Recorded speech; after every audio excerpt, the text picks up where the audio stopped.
வேற லெவல் போங்க மக்களே. கேட்டாரு பாருங்க வினோத் கேள்வி, தரமான கேள்வி. அந்த ஒரு கேள்வியிலேயே நம்ம காமு மாமா ஆடி போயிட்டாப்ல. ஆனா காமு மாமா குறைஞ்சால் கிடையாது காய்ஸ். காமு மாமா ரொம்ப பெரிய குசுபனா இருந்திருக்காப்ல. நேத்து தான் உண்மையெல்லாம் உடைக்கிறாரு. விஜய் பாரு கூட சேர்ந்து என்னென்ன பிளான் போட்டு வச்சிருந்திருக்காரு தெரியுமா? வீட்டுக்குள்ள பண்றதுக்கு இல்ல, வீட்டை விட்டு வெளியே போய் என்னெல்லாம் பண்ணலாம், ஏது பண்ணலாம், எங்க போலான்னு சொல்லிட்டு ரொம்ப பக்காவா பிளான் போட்டு வச்சிருந்திருக்காரு.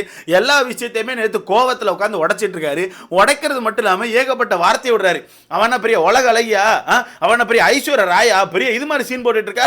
வெளியே போனா நான் செலவு பண்ணணுமா, ட்ரிப்புக்கு நான் காசு போடணுமா, இவ பெரிய ஆளு, இவளுக்கு நான் செலவு பண்ணணுமான்னு சொல்லிட்டு எதெல்லாமோ உட்காந்து பேசிட்டு இருக்காரு. இங்கதான் வினோத் டப்புன்னு ஒரு செக் வச்சு, என்னது ட்ரிப்பு போறீங்களா, இத்தனை நாளைக்கு ட்ரிப்பு போறதெல்லாம் பத்திலாம் பிளான் போட்டீங்களா, யாரா நீங்கன்னு சொல்லிட்டு செக் வைக்கிறாரு.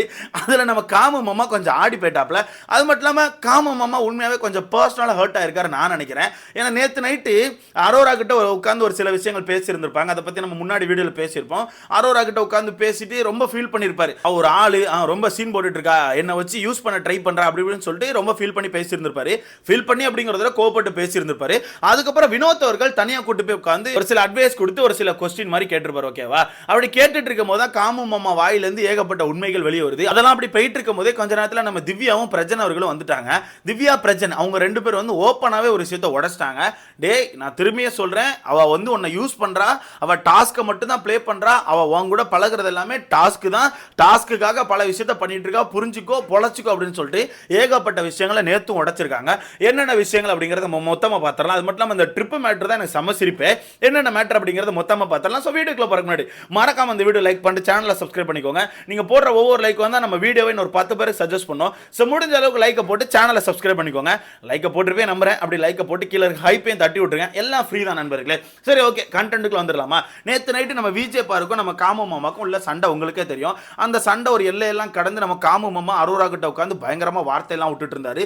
ஏகப்பட்ட வார்த்தைகளை விட்டாரு. அது இதுன்னு சொல்லி வார்த்தையை விட்டு செருப்பை கையில் எடுக்கிறது, செருப்பை வீசுறதுன்னு சொல்லிட்டு எதெல்லாமோ பண்ணிட்டு இருந்தாரு.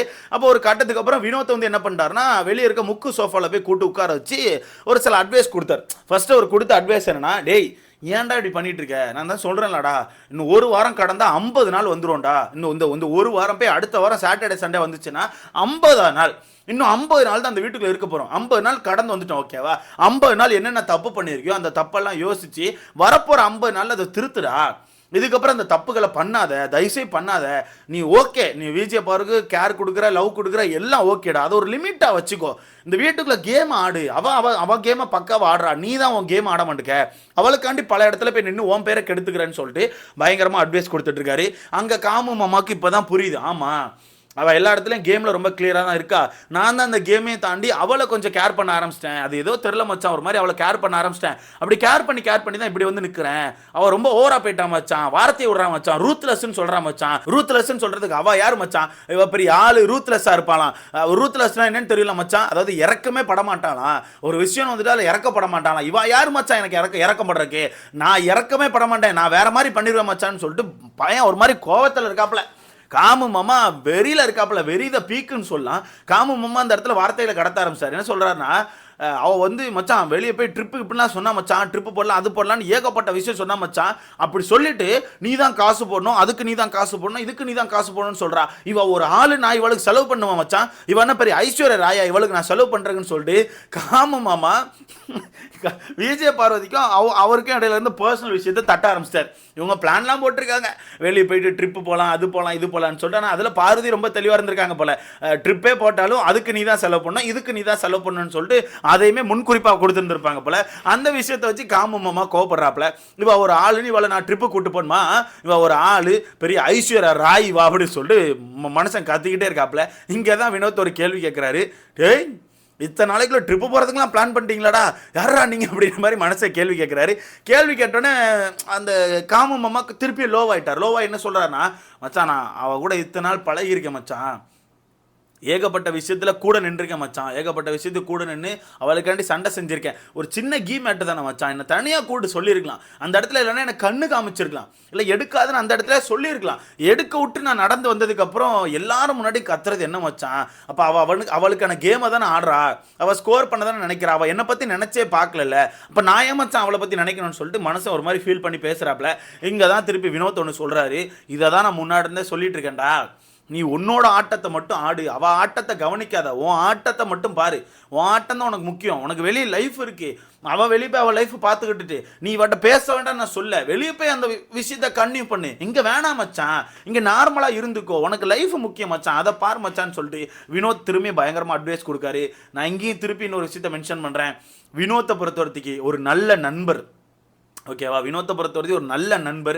ஆனால் அந்த ஃப்ரெண்ட்ஷிப்புக்கு இவர் தான் டிசர்வான்னு எனக்கு தெரில. ஏன்னா முன்னாடி இதே மாதிரி தான் பல இடங்களில் வினோத் ஸ்டாண்ட் எடுத்திருக்காரு. ஒரு கட்டத்துக்கு அப்புறம் வினோத்துக்கு ஆப்போசிட்டில் காமு மாமா திரும்புவாப்பில். பட் இப்போ விஜய் பார்க்கு ஆப்போசிட்டில் நம்ம காமு மாமா நிற்காப்பில். பட் எத்தனை நாட்கள் நமக்கு தெரியாது, ஓகேவா? இந்த இடத்துல ரொம்பவே ஃபீல் பண்ணி பேசுகிறார். நான் வெளியே வந்து அப்படி சம்பாதிச்சேன் மச்சான், ஐடியில் ஒர்க் பண்ணேன், மாதம் 2 லட்ச ரூபா சம்பாதிச்சேன், எல்லாத்தையும் விட்டுட்டு இந்த ஆக்டிங் ஆட்டி வந்திருக்கேன். இவன் என்ன மச்சான் என்னை வச்சு விளையாண்டுட்டு இருக்காளா? ஆல்ரெடி ஒயில்ட் கார்டாக வந்த நிறைய பேர் என்ன நிறைய விஷயங்கள் சொல்லியிருக்காங்க. இவன் என்னை பற்றி கேமராவில் நிறைய விஷயத்த சொல்லியிருக்கா. இருந்தாலும் சரி ஓகேன்னு சொல்லி பழகிட்டு இருக்கேன் மச்சான். பட் அதை ரொம்ப ஓவராக எடுத்துக்கிட்டு போகிறா. இதுக்கப்புறம் நான் விட மாட்டேன், இதுக்கப்புறம் நான் யாருன்னு காட்டுவேன்னு சொல்லிட்டு மனசை ஒரு மாதிரி ரகட் மோடுக்கு போகிறாப்புல. மோடு மாறிக்கிட்டே இருக்காப்புல. ஒன்று கோவத்துக்கு போகிறாப்புல, இல்லைன்னா சேட் ஆகிறாப்புல, இல்லாட்டினா ஃபீல் பண்ணுறாப்புல. ஒரு மாதிரி இறங்கி இறங்கி ஏறி ஏறி போயிட்டே இருக்காப்புல. இதில் ஒரு கட்டத்துக்கு அப்புறம் பிரஜன் அவர்கள் வந்துட்டாங்க. பிரஜன் அண்ட் திவ்யா 2 பேருமே வந்துட்டாங்க. இதில் திவ்யா பிரஜன் 2 பேருமே ரொம்ப சிம்பிளாக அட்வைஸ் கொடுத்தாங்க ப்ரோ. என்ன தெரியுமா? இந்த வீட்டுக்குள்ள ராஜாங்கம் டாஸ்க்கை போயிட்டுருக்குல, அந்த ராஜாங்கம் டாஸ்க்கே நீ நல்லா ஒத்துப்பாடுறா. அவளுக்கான டாஸ்க்கை ரொம்ப தெளிவாக பண்ணிட்டு இருப்பா, ரொம்ப தெளிவாக பண்ணிட்டு இருப்பா. உன்கிட்ட வந்து பேசினா கூட அவளுக்கு ஏதாவது தேவை இருக்குன்னா தான் பேசுவா. நல்லா யோசிச்சுப்பாரு. ஆனால் நீ என்ன பண்ண தெரியுமா?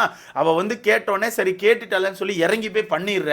அங்கே உனக்கான டாஸ்க் பாதிக்குது, ஆனால் அவளுக்கான டாஸ்க் அங்கே சக்ஸஸ் ஆயிரும். இதனால தான் சொல்கிறேன், அவள் உன்னை யூஸ் பண்ணுறா, பல இடங்களில் யூஸ் பண்ணுறா. புரிஞ்சுக்கோடா, உன்னோட ஆட்டத்தை ஆடு. நாங்கள் யாருமே நீ விஜய் பார்க்கிட்ட பேசக்கூடாதுன்னு சொல்ல, பேசுடா, ஒரு நார்மல் லிமிட்டில் வச்சுக்கோ, ஒரு கரெக்டான ஒரு பவுண்டரிஸில் அவளை வச்சுட்டு வெளியே போய் எப்படி வேணா இருந்துக்கோ மச்சான். வெளியே போய் நீ பழகு சுற்று என்ன வேணா பண்ணிக்கோ. ஆனால் அந்த வீட்டுக்குள்ள உனக்கான ஆட்டத்தை பாரு மச்சான். உனக்கு ஒரு லைஃப் இருக்கு, நீ ஒரு விஷயத்தை ஏம் பண்ணி வந்திருக்க, அதை மட்டும் பாரு மச்சான்னு சொல்லிட்டு ஓப்பனாக சொல்லிட்டாங்க. இதில் பிரஜன் அவர்கள் திரும்ப இன்னொரு விஷயத்தை ரொம்ப ஓப்பனாக சொல்லிட்டாங்க.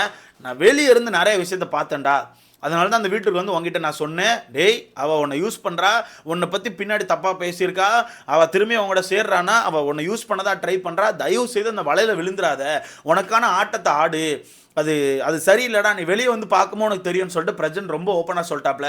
சொன்னதுக்கப்புறம் தான் நம்ம காமு மாமா அப்படி யோசிக்கிறாப்ல, ஓ நிறையா நடந்திருக்கும் போலேன்னு சொல்லிட்டு காமு மாமா உட்காந்து யோசிக்கிறாப்ல.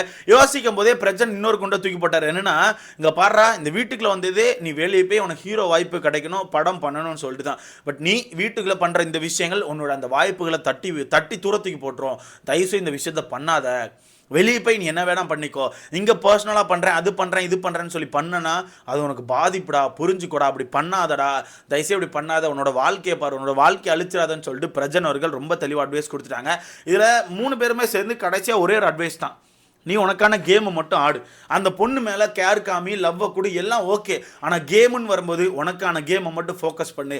அவள் எதாவது சொல்கிறா, அவள் எங்கேயோ சண்டை போடுறா, அவள் எங்கேயோ அடிச்சுக்கிறானா, அங்கே போய் நீ நிற்காத.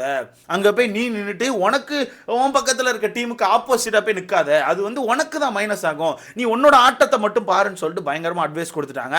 இதில் திவ்யா கடைசியில் ஒன்று தான், உன்னை எனக்கு வெளியே இருந்தே தெரியும், நீ யாருன்னு எனக்கு தெரியும், நீ வந்து பழகிட்டனா எப்படி இருப்பேன்னு எனக்கு தெரியும், நீ அப்படி தான் இப்போ மாட்டிக்கிட்ட, அதனால் நான் வந்து இந்த இடத்துல உனக்கு எதுவுமே சொல்ல, நீ கொஞ்சம் யோசிச்சு இந்த கேமை மட்டும் ஆடுறா, நீ வந்து நல்லா மேலே வர வேண்டிய ஒரு ஆள், தயவுசெய்து என்னோட ஆட்டத்தை மட்டும் கவனிச்சிக்கோன்னு சொல்லிட்டு எல்லாரும் சேர்ந்து பயங்கரமாக அட்வைஸ் கொடுத்துட்டாங்க. தலைவன் ஒரு விஷயத்த மைண்டில் ஃபிக்ஸ் பண்ணிட்டாப்ல, இதுக்கப்புறம் விஜய் பாரு நோ, இதுக்கப்புறம் only game, only task, only அந்த டைட்டில் அப்படிங்கிறத மண்டையில் வச்சிருக்காப்ல. பட் எத்தனை நாளைக்குன்னு தான் தெரில. ஏன்னா இப்போ கூட நான் ஏன் திரும்பி பார்த்துட்டு இருக்கேன்னா, மணி 2:30 ஆக போகுது. நம்ம பார்வக்கா காமுவோட பெட்டில் உட்காந்து காமுவை மண்டையை கழுவிட்டு இருக்காங்க. பட் காமு என் மண்டையில் எதுவுமே இல்லை அப்படின்ற மாதிரி உட்காந்துருக்காப்புல, ரொம்ப ஸ்டபனாக தான் இருக்காப்புல. பட் எத்தனை நாளைக்குன்னு தெரில. ஏன்னா காமு பர்சனலாக ஹர்ட் ஆயிருக்கேன்னு தான் நான் நினைக்கிறேன். ஏன்னா அவர் பெட்டில் உட்காந்து பேசுகிற விஷயங்கள்லாம் கொஞ்சம் அப்படி தான் இருக்குது. அது என்ன விஷயங்கள் அப்படிங்கிறத நான் அடுத்த வீடியோவில் ரொம்ப கிளியராக சொல்கிறேன். அந்த வகையில் காமு இங்கே கொஞ்சம் கிளியர் ஆயிருக்காப்புல. அண்ட் காமு உண்மையாகவே நல்லா கனெக்ட் ஆயிருந்திருக்காப்புல. ஓகேவா, வெளியே போயிட்டு நிறைய விஷயங்கள் பண்ணலான்னு சொல்லிட்டு பயங்கரமாக பிளான் பண்ணியிருந்திருக்காங்க. அதனால் உண்மையாகவே கனெக்ட் ஆயிருந்திருக்காரு. பட் இந்த ஒரு விஷயம், அந்த ஒரு கீ மேட்டரில் அவள் ஸ்கோர் பண்ண ட்ரை பண்ணிட்டாலே, ஸ்கோர் பண்ணி என்னை டவுன் பண்ண ட்ரை பண்ணிட்டாலே, அப்போ உண்மையாகவே அவளுக்கு வந்து என் மேலே அன்புலாம் இல்லை, அவள் உண்மையாக என்ன கேர் பண்ணல, அவள் என்னை யூஸ் பண்ண தான் ட்ரை பண்ணுறா. அது மட்டும் இல்லாமல் நான் நாமினேஷனில் இருக்கதே அவளுக்கு பிடிக்கல. அது மட்டும் இல்லாமல் நான் நாமினேஷனில் வேற இல்லையா, அது அவளுக்கு சுத்தமாக பிடிக்கல. அவள் வந்து அந்த அந்த விஷயத்தில் ஒரு மாதிரி வெறுப்புலேயே இருக்கா, நான் நாமினேஷன்லேருந்து தப்பிச்சிட்டேன்னு சொல்லிட்டு. அதனால அவள் சரியில்லை மச்சான்னு சொல்லிட்டு தலைவன் இப்போ தான் கொஞ்சம் யோசிச்சு பேச ஆரம்பிச்சிருக்காப்ல. இங்கே தான் கானா வினோத் திருப்பி டப்புன்னு ஒன்று கொளுத்தி போட்டாப்ல. நீ நாமினேஷன்ல இல்லைன்னா அவளுக்கு என்னையா, நீ டைட்டில் வின் பண்ணா கூட அவளுக்கு என்னையா, நீ டைட்டில் வின் பண்ணுவடா, நீ ஃபைனல் வருவடா, அவளுக்கு என்னன்னு சொல்லி கேட்டோன்னே காமு மாமா டப்புன்னு ஆமா நான் ஃபைனல் வருவேன், அவளுக்கு என்ன ரொம்ப தான் ஓவரா போயிட்டு இருக்கா, இதுக்கப்புறம் நான் விட மாட்டேன்னு சொல்லிட்டு மாமா ஒரு மோடை ஃபிக்ஸ் பண்ணியிருக்காப்ல. இதே மோடில் மாமா வண்டியை ஓட்டினார்னா மாமா சக்ஸஸ். இல்லை நான் மோடை மாற்றுறேன், ஸ்போர்ட் மோட்லேருந்து லைட்டாக இந்த பக்கம் வரேன், லைட்டாக இந்த ரோடு மோடுக்கு போகிறேன், லைட்டாக டிராஃபிக் மோடுக்கு போகிறேன், லைட்டாக இந்த பக்கம் போகிறேன், அந்த பக்கம் போகிறேன்னு சொல்லிட்டு மோடை மாற்றிட்டாருன்னா மாமா காலி. ஏன்னா மாமாவுக்கு நைட்டு கொஞ்சம் சப்போர்ட் வர ஆரம்பிச்சு, வா காமு ஸ்டாண்ட் எடுக்க ஆரம்பிச்சிட்டாருன்னு சொல்லிட்டு மாமாவுக்கு சப்போர்ட் வருது. இந்த சப்போர்ட் அவர் பிடிச்சிக்கிட்டாருன்னா மாஸ், இல்லைன்னா தமாஸ். ஸோ இதை பற்றி உங்களுக்கான கருத்துன்னு சொல்லிட்டு மறக்காம கமெண்ட்டில் போடுங்க. பார்வக்கா எப்படி பிளான் போட்டிருக்காங்க பார்த்தீங்களா, ட்ரிப்பு போகணுமா, ட்ரிப்புக்கு காமு தான் செலவு பண்ணணுமா.